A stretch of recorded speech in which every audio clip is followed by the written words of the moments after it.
Estimate a roof working example. This roof is an S-shaped roof and it is based around a rectangular roof here with a roof extension on the rear face here and a similar roof extension on the front face here.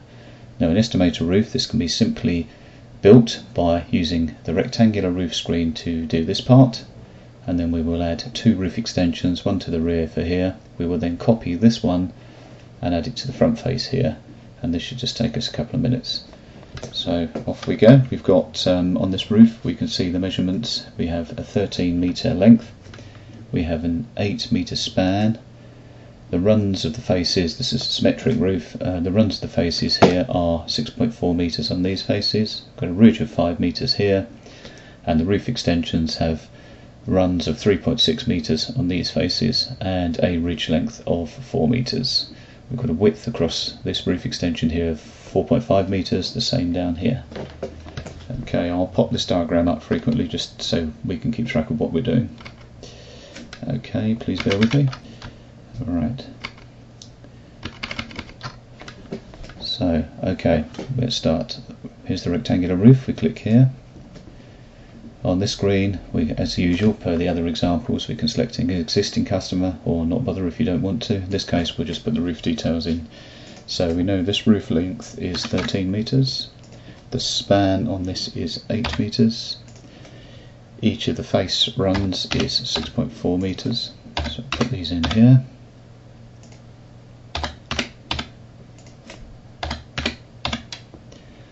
Okay, we're going to have a gauge of 210 millimetres and rafter centres of 440. Okay, that's the roof we've got so far. It's just a very rough image of the roof. Okay, we'll now select the parts for the roof. So let's just throw in some parts for good measure. These are parts you've already set up. It's very easy to set up your own parts. You put your own prices in. We don't maintain the parts and prices, you do yourself. Okay, so we've got the basic roof here. At the moment it does not have any roof extension off the rear or roof extension off the front. We'll save this roof just for good measure. Okay, that's now saved. Now let's add the roof extensions to the rear and the front. So on this screen here, we click New. It's blank at the moment, we don't have any roof items on the roof. We click New. On this screen here, we now decide which item we want to add to the roof. So in this case, we want to add a roof extension.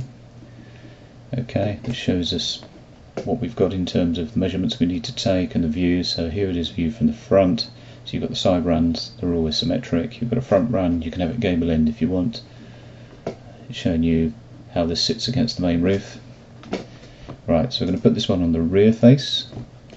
It's imported the parts that you've got on the main roof itself. You can change these if you wish, but it just makes it easier when it's pulled them in. Okay, so the run of the sides here is 3.6 metres. Run of the front, 3.6 metres. The roof width was 4.5 metres. And the roof ridge was 4 metres. Now an important thing here is because we want to extend the main roof into the roof extension, we want to align it with the roof itself. If I click this one here, this aligns the roof extension with the right hand end of the rear face as we're viewing from the rear face. And the reason we do this is this then shares the parts that would have formed the hip running off the rear face where it joins the left face. So we're not double counting parts. I'll explain this again on the other roof in more detail. Okay, so here you can see we've got a roof extension on the rear face. We know we want identical dimensions for the one on the front face. So this is very easy. Just highlight it, click copy. It's now telling you that you've copied from roof item 1 to roof item 2. You go in. We can now edit this one because we want it on the front face. Double click it. Change that to the front face. We're going to align this to the right hand side again. So this causes the a shared hip, and we're not double counting hip parts. Accept this. It's telling you now that you will share the parts of the main roof. Okay, back to the main screen. If we look at the detailed diagram, you can see what you've got. We've now added a roof extension on the rear, a roof extension on the front. They're aligned down the hip, and we were not double counting the hip parts here, so this is counted as a continuous piece of roof without any extra hips here. That's because we use the left or right hand side aligned. If you use the centre aligned and puts it in the middle of the roof, then you would have additional hip parts down here. Okay, you can print this diagram if you wish. Back to the main screen. We've done everything we need to do. We'll save it just to make sure we don't lose anything. Click estimate, wait a few seconds. There's the estimate for you. So that is a rectangular roof with 2 roof extensions, and the roof extensions share the parts of the main hip. So you've now formed an S-shaped roof. Thank you for your time.